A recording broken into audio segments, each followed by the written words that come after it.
아버지 하나님, 오늘도 참 무한하시고 전능하시고 그러면서도 공의로우시고 선하시고 긍휼이 많으신 하나님 앞에 나와서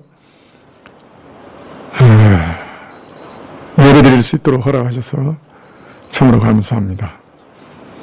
티끌과 같은 존재, 전 먼지 같은 자들, 그런데 사랑하시고 저희 이름을 아시고 저희를 한 사람 한 사람 부르셔서 오늘 이렇게 또 하나님 앞에 나와 예배드리게 하시니 참 그 은혜가 기이하고 참 놀랍습니다.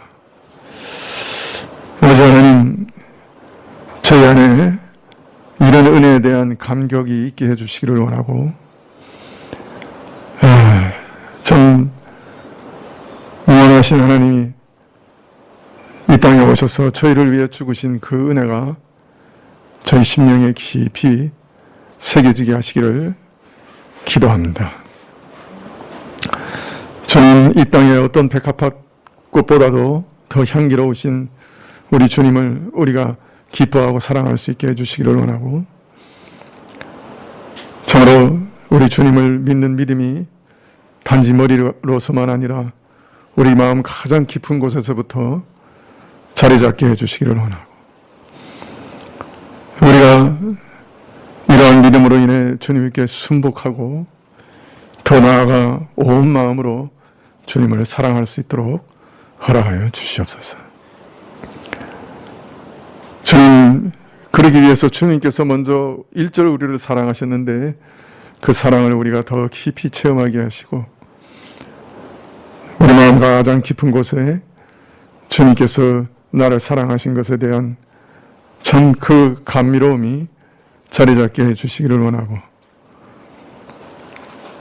그래서 주님을 저희도 온 마음으로 사랑할 수 있게 하시기를 간절히 기도합니다. 주의 사랑을 믿음으로 붙잡을 수 있게 해주시고, 또 그 사랑을 묵상할 수 있는 은혜를 주시고, 또 묵상하고 묵상할수록 저희 감정과 저희 모든 의지까지 주의 사랑으로 인해 젖어들 수 있도록 허락하여 주시옵소서.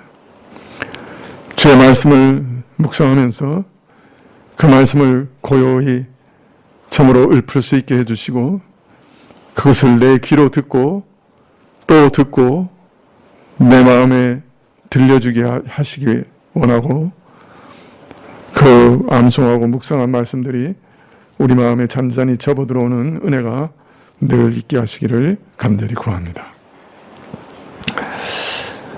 아버지 하나님, 참으로 이러한 은혜를 받는다 할지라도 이 땅에서 살아가는 것은 참 어렵고 너무나 힘든 일들이 많사온데, 특별히 이 시간에 기도드리는 것은 자녀들로 인해 곤비하고 고통하며 하나님께 부르짖는 아비와 어미의 기도를 들어주시기를 다시금 기도드립니다.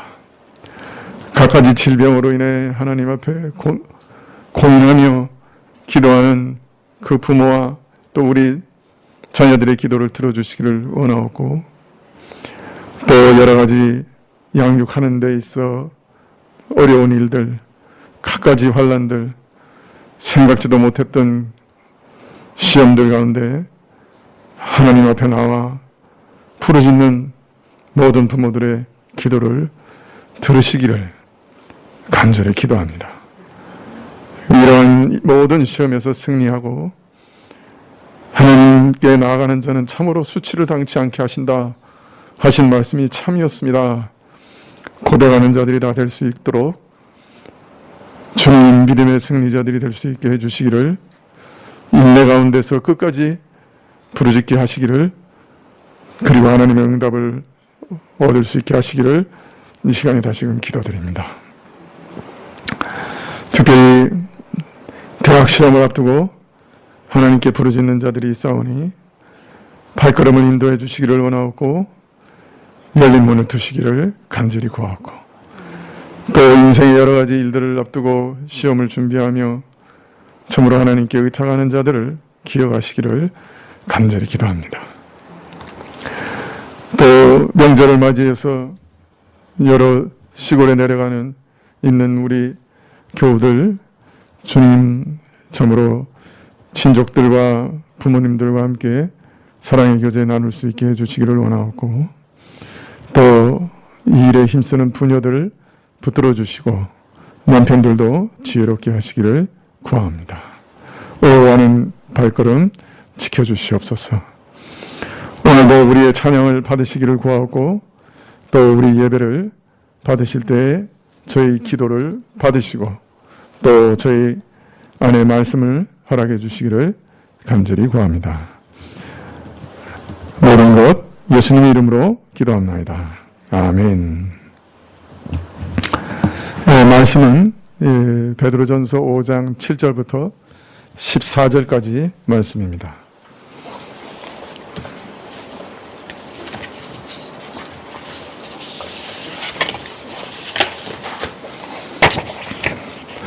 베드로전서 5장 7절부터 14절.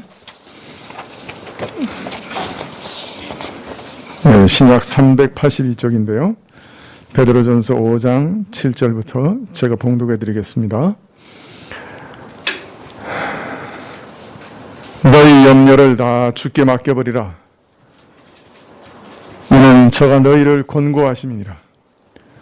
근신하라, 깨어라. 너희 대적 마귀가 우는 사자같이 두루다니며 삼킬 자를 찾나니 너희는 믿음을 굳게 하여 저를 대적하라. 이는 세상에 있는 너희 형제들도 동일한 고난을 당하는 줄을 알미라. 모든 은혜의 하나님 곧 그리스도 안에서 너희를 부르사 자기 영원한 영광에 들어가게 하시니가 잠깐 고난받는 너희를 친히 온전케 하시며 굳게 하시며 강하게 하시며 터를 견고케 하시리라. 권력이 세세무궁토록 그에게 있을지어다. 아멘. 내가 신실한 형제로 아는 실로아노로 말미암아 너희에게 간단히 써서 권하고 이것이 하나님의 참된 은혜임을 증거하노니 너희는 이 은혜에 굳게 서라. 함께 택하심을 받은 바벨론에 있는 교회가 너희에게 문안하고 내 아들 마가도 그리하느니라. 너희는 사랑의 입맞춤으로 피차 문안하라. 그리스도 안에 있는 너희 모든 이에게 평강이 있을지어다. 아멘.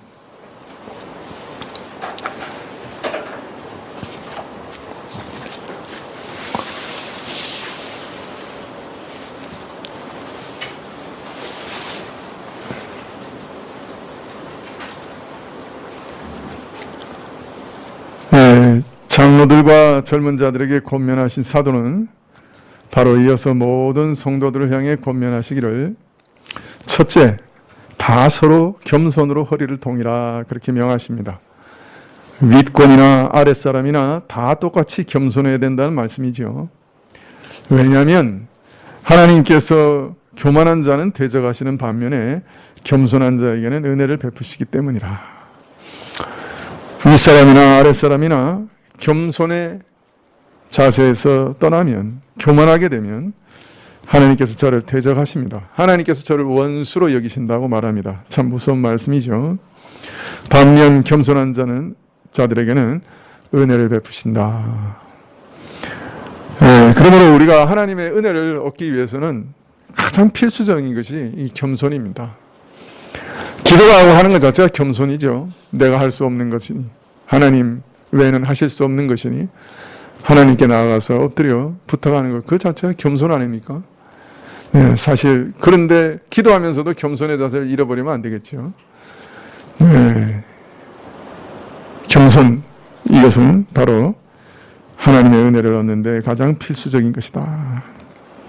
자, 오늘 말씀에서는 사도는 모든 성도들을 향한 두 번째 권면을 주시고 있습니다.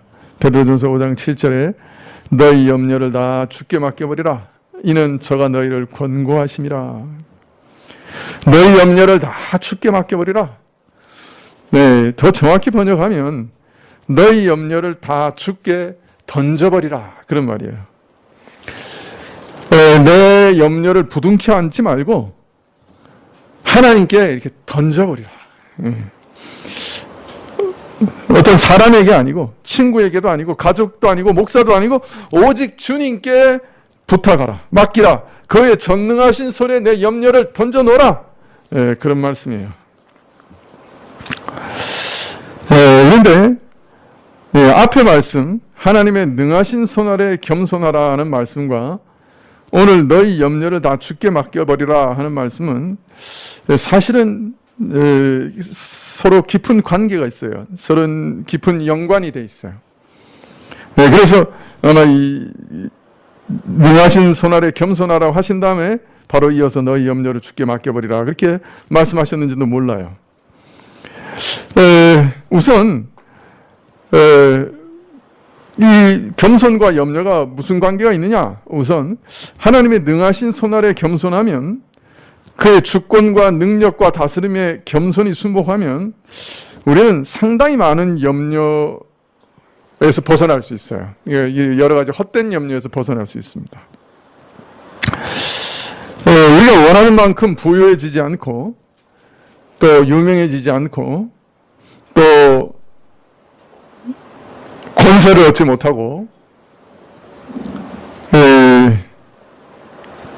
유명해지지 못할 때 염려하게 되죠. 또 앞날에 대해서, 미래에 대해서 염려하게 할 때가 있죠. 이럴 때 하나님의 능하신 손 아래 순복하면서 주의 뜻이면 내가 이 일도 하고 주의 뜻이면 저 일도 하겠습니다 고백하게 되면 그런 염려에서 우리가 이렇게 벗어날 수 있게 돼요. 주께서 허락하시는 만큼만 내가 하겠다.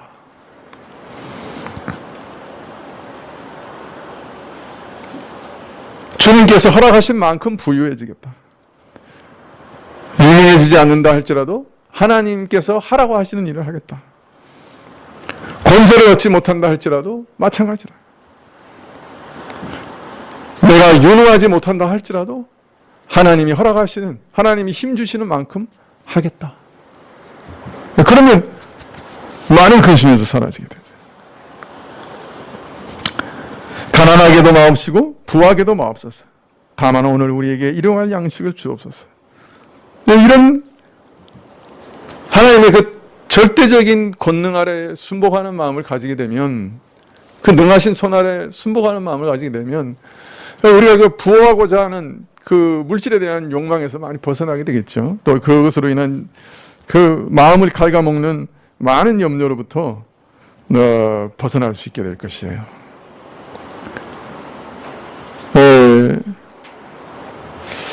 더하여 너희 염려를 다 주께 맡겨버리라 하는 말씀은 신자가 하나님의 능하신 손 아래 겸손히 처신하는 방식을 가르치는 말씀이기도 해요.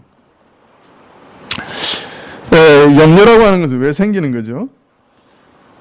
염려라고 하는 것은 근본적으로 인간이 자기 힘으로 할 수 없는 문제에 부딪혔을 때 생기는 것입니다. 이게 마음에 무거운 짐을 지게 되는 것이죠.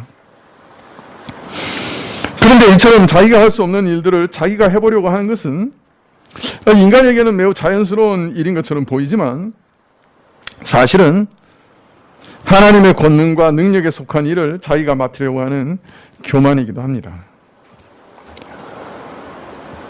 자기 인생을 자기가 주장할 수 없는데 자신이 주장하려 하고 자신이 하나님보다 더 현명한 것처럼 여러 가지 궁구하며 걱정하고 하나님께서는 마치 무능하신 것처럼 자기가 자신의 모든 짐을 지려고 하는 것은 교만하고 무례한 일이에요, 사실.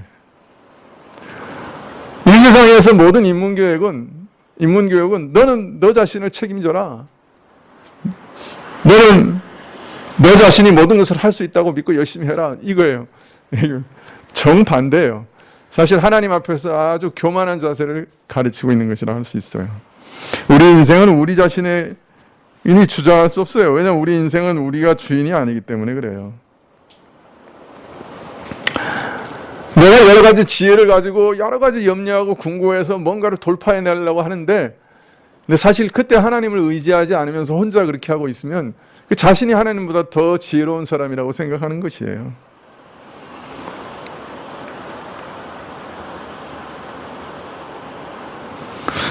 겸손은 자신에게 압박감과 무엇을 해야 한다는 중압감이 다가올 때 염려하는 대신 하나님을 믿고 하나님께 자신의 모든 염려를 맡깁니다. 그것이 겸손입니다. 이것이 우리 하나님은 참으로 우리 삶을 돌보시며 그분의 자녀들에게 가장 좋은 것을 행하신다는 믿음의 고백이요, 하나님에 대한 올바른 반응이에요. 너희 모든 염려를 주께 맡겨버리라. 이것이 가장 겸손한 자세인 것이죠.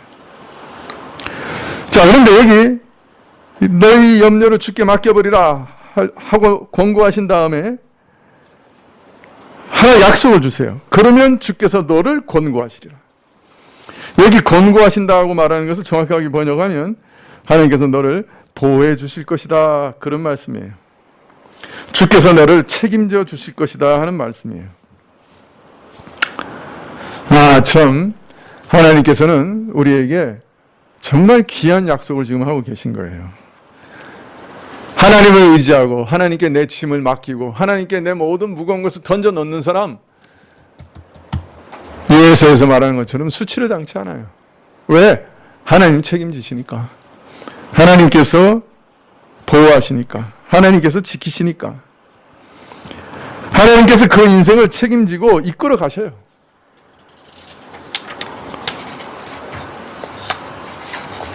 그런데 우리가 사실은 그렇게 믿음이 많지 않기 때문에 던져 넣는다고 하면서도 잘 못 던져 넣는 게 문제예요.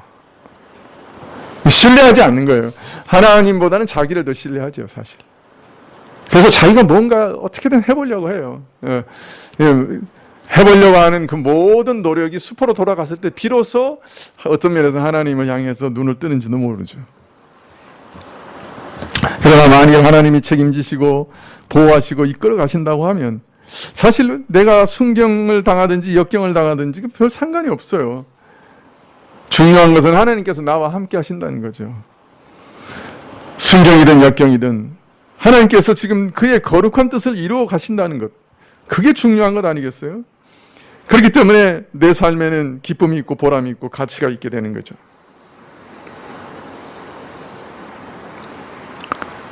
큰 환난을 앞둔 교회를 향해 사도는 지금 마지막으로 귀한 가르침들을 주시면서 신자들의 모든 어려움과 고난과 염려와 두려움을 하나님께 던져놓으라. 네가 껴안고 부둥켜 안고 있지 마라. 네가 하나님께 맡기면 하나님이 친히 돌봐주신다. 이렇게 귀한 언약을 주고 계신 겁니다. 아마 베드로 사도는 예수님의 말씀을 이 순간에 기억하고 계신지도 몰라요. 수고하고 무거운 짐진 자들아 다 내게로 오라. 내가 너희를 쉬게 하리라. 반면에 계속해서 염려와 걱정, 스트레스, 매일의 수고를 홀로 짊어지는 신자들은 사실은 교만한 것이라 그래요. 하나님을 온전히 신뢰하지 않는 것이다, 그렇게 말씀합니다. 우리는 던져놓고 또 찾아오고 하는 것을 반복해서 하지요. 그러나 여러분, 하나님을 신뢰하십시오. 다시 찾아오지 마세요. 그냥 던져놓으세요. 우리가 은행에 돈 맡겨놓고도 걱정하지 않는데 하나님께 우리 근심을 맡긴 다음에 계속 걱정하고 근심한다면 은행보다 하나님 신뢰하지 않는 거예요. 하나님께 던져놓으세요. 우리가 할 수 없는데 그거 껴안고 있지 마세요. 이어서 사도는 모든 성도들을 위한 세 번째 교훈을 주십니다. 5장 8절에 근신하라 깨어라 너희 대적 마귀가 우는 사자같이 두루다니며 삼킬 자를 찾나니. 신자는 능하신 하나님의 손에 자신의 모든 염려를 맡기는 믿음으로 살아가되 대적 마귀에 대해서는 단호하게 맞서며 물리쳐야 한다고 말씀합니다. 모든 거짓과 범죄와 유혹과 미혹의 배후에 역사하는 마귀가 있습니다. 이 마귀에 대해서 단호히 맞설 것을 권고하고 계신 거예요. 원수 마귀는 가만히 있지 않습니다. 지금도 보이지 않지만 성도들을 멸망시킬 온갖 방도를 찾아다니고 있습니다. 오늘 말씀에서는 보이지 않는 마귀가 믿는 자를 노리고 그 영혼을 사냥하려고 하는 그 무서운 모습을 마치 눈으로 보는 것처럼 묘사하고 계시죠. 우는 사자가 삼킬 먹이를 찾아다니는 것 같다. 으르렁거리며 삼킬 자를 찾으러 다니는 것 같다. 우리는 이 말씀 별로 실감 안 날 거예요. 여러분, 사자 어디서 보셨어요? 제일 가까이서 본 것이 뭐 동물원에서 봤겠죠. 철장 너머에 던져주는 닭 씹고 있는 예쁜 사자.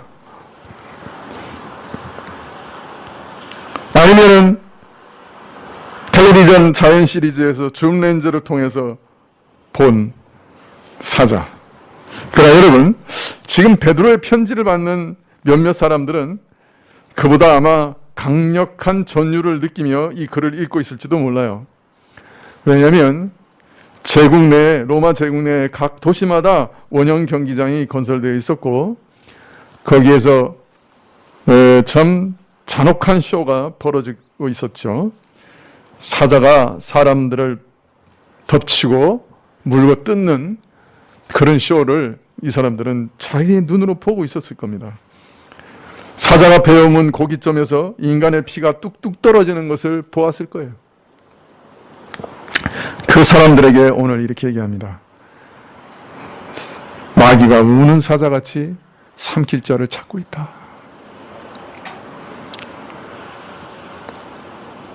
자, 그런데 이 사자는 아주 두렵고 잔인한 것인데 특별히 우는 사자라 그래요. 예. 아마 이것은 에스겔서 말씀을 생각하신 것 같아요. 에스겔서 22장 25절에 우는 사자가 식물을 움킨 같도다 이렇게 표현하고 있거든요. 아마 이게 사자는 이 먹이를 사냥하기 전에는 울지 않는 것 같아요. 그런데 사냥해서 입을 딱 이제 잡아놓고는 아주 포효하는 것 같아요. 내가 이게 잡았다 이거죠. 그래서 먹이를 잡고서 승리와 환호의 표현으로 포효하는, 먹잇감을 움켜쥐고 이렇게 찢어버리는 그 무시무시한 그런 모습, 그런 잔인한 사자의 모습을 오늘 이렇게 그리고 있는 것 같아요. 이런 자가 삼킬 자를 지금 찾고 있다 그럽니다. 여러분, 이 동물의 왕국을 보면 사자는 소나 얼룩말이나 사슴무리 가운데 가장 약하고 병든 것을 찾는 것을 알 수 있습니다. 이 사단도 마찬가지입니다. 사단은 신자들 중에 약하고 병든 자를 찾기 위해 가장 먼저 신앙을 흔들어 봅니다. 말씀을 부정합니다. 그래서 마음의 의심을 불러일으킵니다. 또 환경과 상황을 계속해서 악화시킵니다. 한두 번 이렇게 이상한 일을 당하는 것이 아니고 끊임없이 일이 연속됩니다. 그래서 하나님의 신실하심을 의심하게 돼요. 아니, 하나님이 나를 사랑하신다고 하면 어떻게 이런 일들이 계속 일어나는 거야? 세상의 유혹과 욕심을 불러넣습니다. 그래서 하나님께서 이 내 욕심을 채워주지 않는다고 불평하고 원망하게 만듭니다. 또 그러한 유혹 가운데서 범죄하여 엎드러지게 합니다. 현대인에게 있어서는 제일 많은 공격이 삶을 바쁘게 하는 것일 거예요. 예배에 참석하지 못하게 만듭니다. 기도 생활도 경건 생활도 방해합니다. 너무 바빠요. 정신이 없어요. 하루 종일 뛰어다니다가 집에 들어오면 씻고 잠자기 바빠요. 10분 성경 보고 기도하는 게 힘들어요.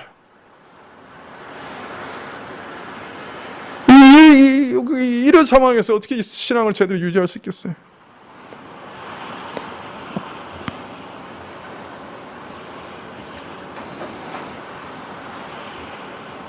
제가 그 고신대 박영돈 교수님이라고 하는 분, 이게 페이스북을 봤는데 그분이 그러시더라고요. 자기 평생 아침에 일어나면 1시간 동안 하나님 앞에서 기도했다. 일어나면 1시간 동안 기도했다. 근데 오늘 아침에는 무슨 일인지 까먹었다.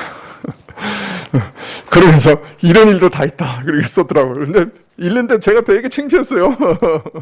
이분은 평생 그렇게 하다가 오늘 갑자기 한번 까먹고 충격을 받아가지고 놀래가지고 썼는데 저는 말씀드리지 않겠습니다. 반대죠. 이거 참 바빠서 가장 중요한 것을 못하게 만듭니다. 그러다가 이제 크게 넘어지면 그 사람의 영혼을 삼키려고 하는 거죠.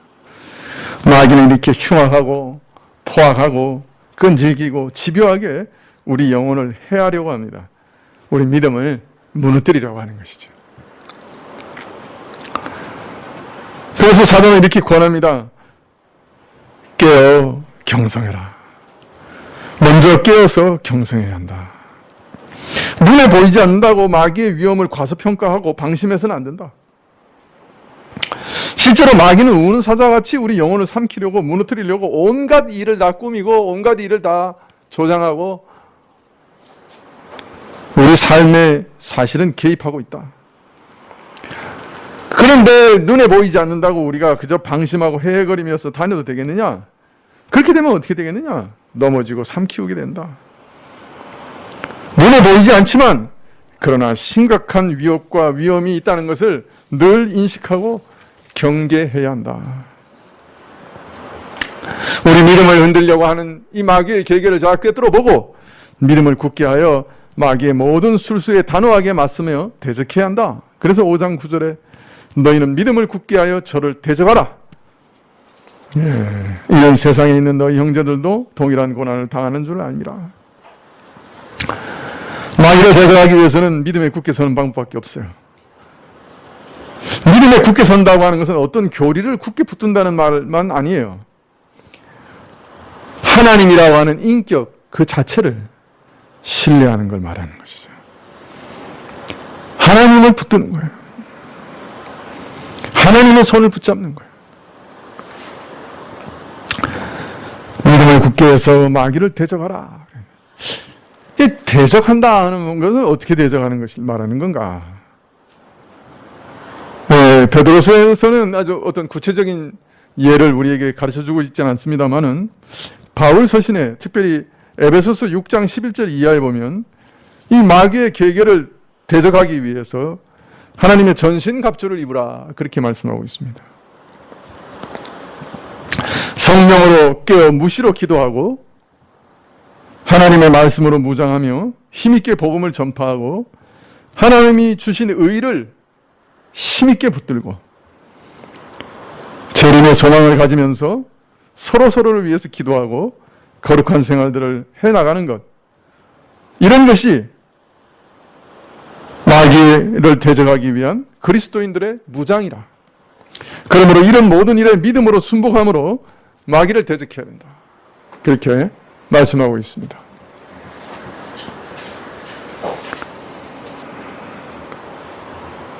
자, 그런데 우리를 위로하시는 것이 하나 있습니다.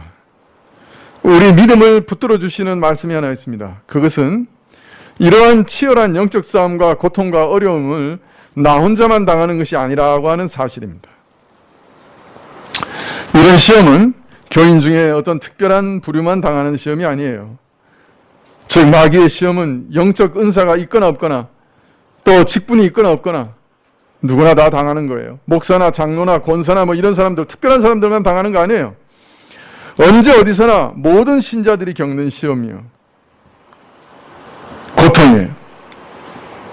세상 사는 동안에는 어느 누구도 이런 시험을 피할 수가 없어요. 나 혼자만 유별나게 이런 시험 당하는 거 아닌 것이에요.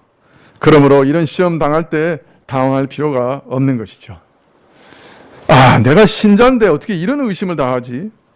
이런 음란하고 더러운 생각을 어떻게 마음에 담지? 어떻게 하나님을 이렇게 의심하지? 심지어 하나님이 살아계시는 것도 이렇게 어떻게 의심할 수 있지? 어떻게 기도를 등한히 여기지? 어떻게 주일 예배를 빼먹을 궁리를 하지? 아니, 하나님이 사랑하시면 어떻게 이런 일들이 내게 일어나지? 어떻게 이런 고통과 고난을 허락하실 수 있지? 그토록 오랫동안 기도했는데 어떻게 이렇게 응답이 없지? 네, 이런 의문 속에서 나는 아니다. 하나님께서 나를 버리셨다. 이렇게 생각할 필요 없다. 이런 시험과 유혹은 모든 신자들이 다 당하는 것이라. 사실 이런 시험은 초대교회부터 지금까지 계속되어 왔던 것이에요. 근데 여러분, 지금까지 교회가 존속하고 있죠. 초대교회부터. 그 온갖 시험과 유혹과 고통과 환난 가운데 초대교회부터 지금까지 교회가 지탱되어 오고 있어요. 그건 다른 말로 말하면 하나님께서 이런 시험과 환난과 어려움과 혼란 속에서도 지켜주셨다는 거예요. 교회와 교인들을. 그리고 또 앞으로도 지켜주실 거예요.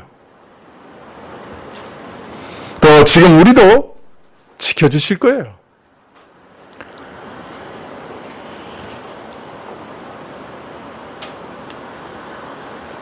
우리 교회는 나 혼자만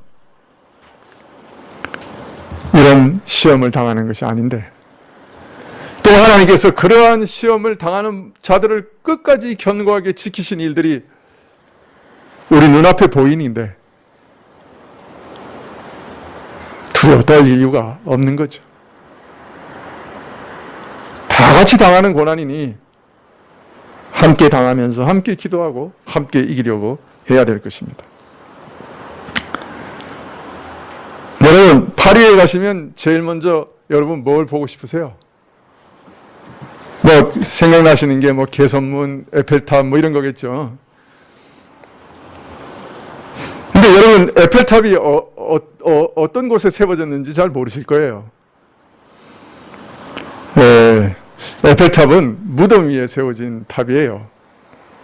그게 어떤 무덤이냐? 이게 위그노라고 하는 신자들의 무덤 위에 세워진 탑이에요. 1685년 루이 14세가 낭트 칙령을 폐지해서 87년간 누려왔던 종교적 자유가 폐지됩니다. 이후 프랑스에서 개혁파 교회는 102년간 잔혹한 박해를 받습니다. 그 기간 프랑스 개혁파 위그노들의 예배 처소는 파괴되거나 불탔고, 외국으로 도피하지 못한 목사와 설교자들은 잡혀 죽거나 노예가 되어서 평생 배 밑창에서 노를 젓다가 죽어갔습니다. 나머지 신자들도 강제 개종을 당하거나 개종을 거부할 경우에 감옥에 갇히거나 심지어 죽임을 당했습니다. 102년 동안 핍박을 당했어요. 그러나 수많은 위그노들은 그 극심한 고난 가운데서도 산과 들에 모여 예배드렸고, 또 잡혀서 고문당하고 고난당할 때도 신앙을 끝까지 지키고 시험에서 승리했습니다. 에펠탑은 바로 이들 순교한 위그노를 묻었던 무덤 위에 세운 것입니다. 어떤 면에서는 인문주의자들은 자기들의 승리를 기념하며 에펠탑을 세웠는지도 모르겠어요. 그러나 우리 개신교 신자들은 어떤 의미에서 우리와 같은 신앙을 가졌던 신자들이 자신의 신앙을 끝까지 지켰던 그런 기념비를 또 거기서 보고 있는 셈이기도 합니다. 이는 세상에 있는 너희 형제들도 동일한 고난을 당하는 줄 알미라. 어떤 고난은 참 그렇잖아요. 이거 지난번에 잠깐 얘기했잖아요. 어떤 여인이 탑에서 수십 년간 갇혀서 지냈지만은 그 예배를 천주교 방식으로 바꾸면 된다고 하는데 자신의 신앙을 지키기 위해서 끝까지 개종을 거부했던 그런 얘기도 우리가 들은 적이 있죠. 40몇 년을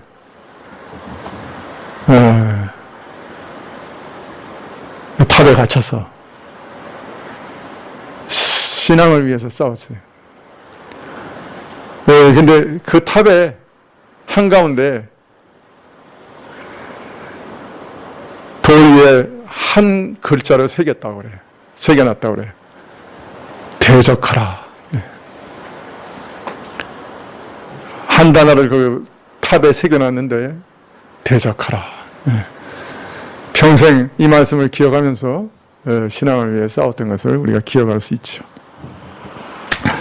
자, 넷째, 마지막으로 사도는 이렇게 말씀합니다. 5장 10절에 모든 은혜의 하나님 곧 그리스도 안에서 너희를 부르사 자기의 영원한 영광에 들어가게 하신 이가 잠깐 고난을 받은 너희를 친히 온전케 하시며 굳게 하시며 강하게 하시며 털을 견고케 하시리라. 권력이 세세 무궁토록 그에게 있을지어다. 아멘. 고난당할 때, 시험당할 때 제일 큰 시험은 뭐냐면 이 시험과 고통이 영원히 끝나지 않을 것이다 생각되는 것이에요. 사실 고난이 오래되고 시험이 오래 지속되면 누구나 다 이런 시험을 받습니다. 이 시험은 영원히 끝날 것 같지가 않다. 이 터널은 끝이 없나 보다. 그렇게 생각되면 좌절하게 되죠. 그러나 베드로 사도는 신자들에게 더 넓은 시각을 제공하고 있어요. 모든 은혜의 하나님, 세상에 만 가지 은혜가 있다면 그 만 가지 은혜 전부의 하나님, 그 은혜를 다 우리에게 주시는 하나님, 이처럼 은혜가 풍성하신 분이, 특별히 그 은혜 중에 최고의 은혜인 구원의 은혜를 베푸신 분이 우리를 부르사 영원한 영광에 들어가게 하시는 그 하나님께서 잠깐 고난을 받게 하신다. 아무리 길어도 그것은 영혼에 비교하면 잠깐이에요. 아주 잠깐 고난을 받는 것이에요. 이 땅에 살아있는 동안에 잠깐 고난을 받는 것이에요. 우리가 언제까지나 영원토록 이런 시험과 고난을 당하는 건 아니에요. 우리 당하는 고난은 잠깐 지속될 뿐입니다. 이 땅에 사는 동안만 잠시 겪게 되는 것이에요. 그리고 시험과 어려움을 당할 때마다 하나님의 능하신 손 아래 자기를 부탁하는 자들에게는, 모든 염려를 주께 던져 넣는 자들에게는 저들을 붙들어 견고하게 하시며 강하게 하시며 날마다 성도의 거룩한 모습을 이루어가게 하실 겁니다. 고난받는 우리를 친히 온전하게 하시며 굳게 하시며 강하게 하실 거예요. 이런 하나님을 향하여 찬양하되 세세 무궁토록 권능이 우리 하나님께 있을지어다 라고 외치고 있습니다. 우리 같은 연약한 자들을, 우리같이 참 매일 믿음이 흔들리는 자들을, 참 시험 앞에서 자질러지는 자들을 그의 큰 권능으로 붙들어 주셔서 온전케 하시고 견고케 하셔서 마지막 날 구원과 영생에 이르게 하실 하나님을 생각하면서 찬송하되 권능이 세세 무궁토록 우리 하나님께 있도다 라고 외치고 있습니다. 편지를 마치면서 사도는 인사를 덧붙이고 있는데요. 12절에 내가 신실한 형제로 아는 실로아노로 말미암아 너희에게 간단히 써서 구원하고 이것이 하나님의 참된 은혜임을 증거하노니 너희는 이 은혜에 굳게 서라. 아마 이 실로아노는 이 편지를 전달하는 사람이었든지 아니면 이 편지를 대필한 사람으로 여겨집니다. 그리고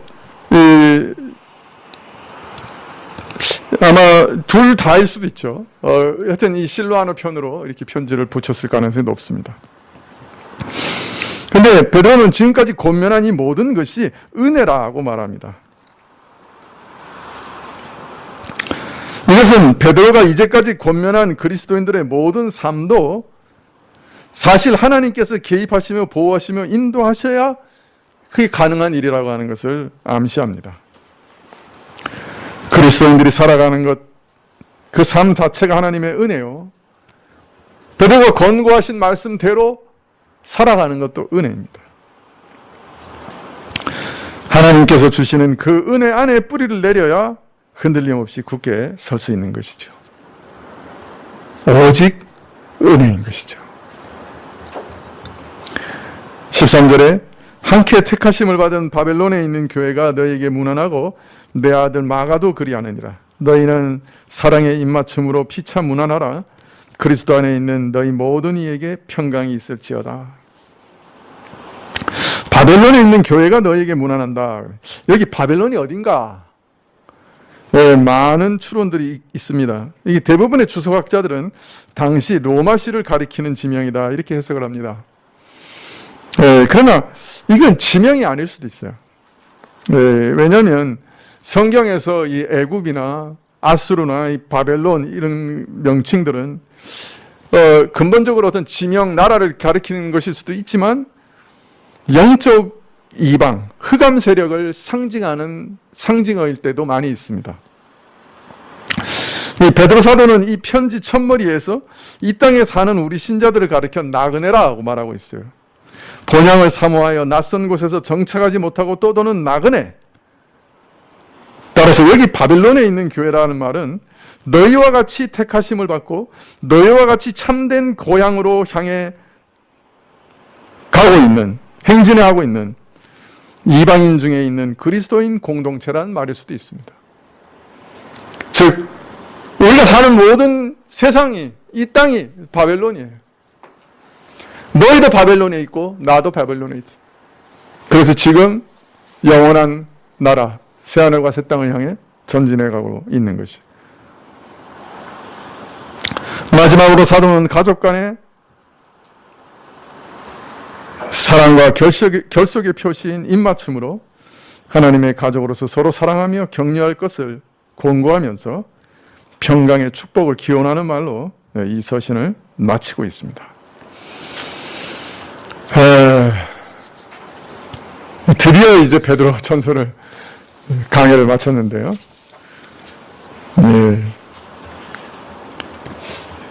보통은 이제 코로나 기간이 아닐 때라고 하면은 보통 제가 10분 정도 더 설교를 했기 때문에 이게 한 1년 정도 마칠 수 있는 분량인데 제가 1시간 안에 딱 끝마치려고 설교를 10분에서 15분 정도 줄였어요. 그렇기 때문에 70주 만에 끝나게 됐습니다. 모르겠습니다. 여러분 어떤 유익을 얻으셨는지 모르겠는데 저는 이제 책 한 권을 이게 강의할 때마다 마치 금광을 파내려가는 광부 같은 느낌이 들어요. 한 절 한 절 묵상하고 또 이 절이 앞에 절과 또 그 다음 절하고는 어떻게 연결이 되는가, 왜 문맥 가운데 왜 이 말씀을 여기 두셨는가, 이게 묵상해 가다 보면 이게 마치 어떤 금맥을 찾아가는 광부 같은 느낌이 들 때가 있습니다. 베드로전서도 참 여러 번 난관에 부딪히기도 했지만은 또 무사히 마치게 돼서 감사합니다. 이게 다음 주부터는 마태복음, 우리가 이제 1년 반 전에 이제 마태복음을 했었는데 그 뒷부분부터 다시 시작해서 계속해서 강의를 해나가려고 합니다. 하나님께서 고난 가운데 있는 교회에 주셨던 이 베드로전서 말씀이 여러분 가운데도 도움이 되시기를, 위로가 되시기를 기도합니다. 기도하시겠습니다.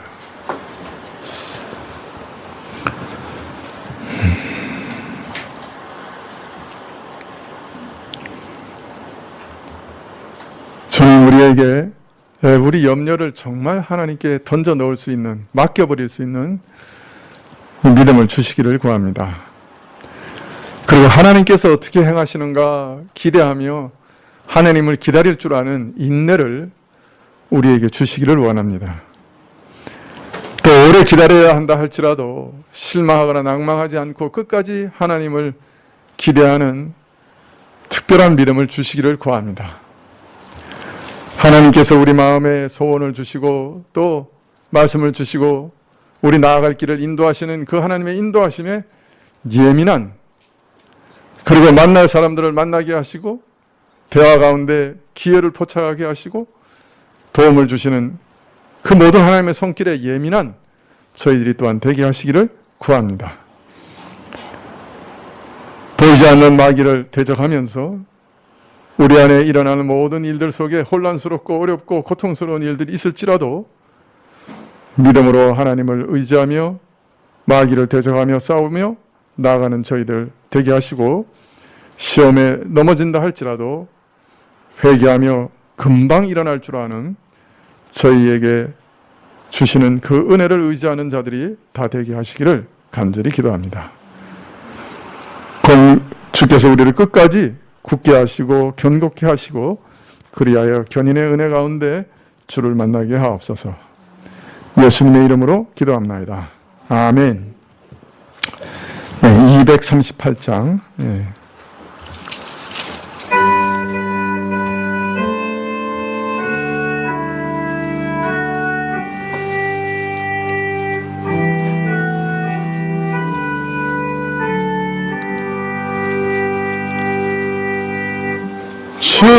주님의 귀한 말씀은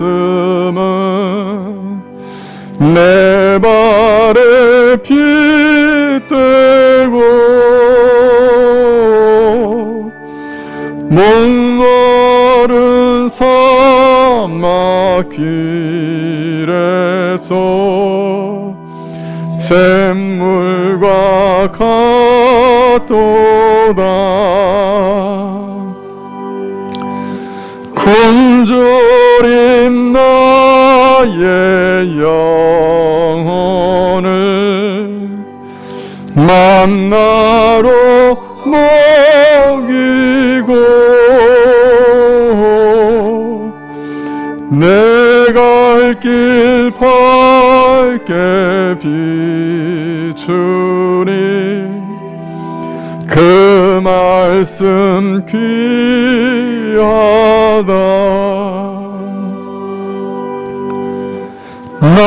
낮에는 구름 기둥과 밤에는 불기둥 주 백성 앞에 나타나 앞장서 주시네. 하늘의 깊은 지혜를 깨닫게 하시고 주 말씀 밝히 알도록 늘 도와주옵소서.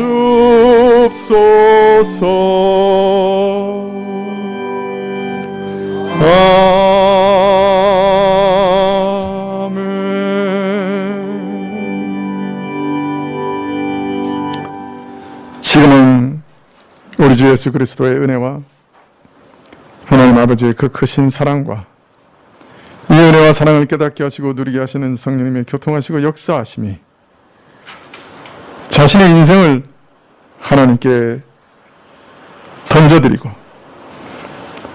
자신의 모든 소망과 삶과 고통을 주님께 던져드리고 주님만 의지하며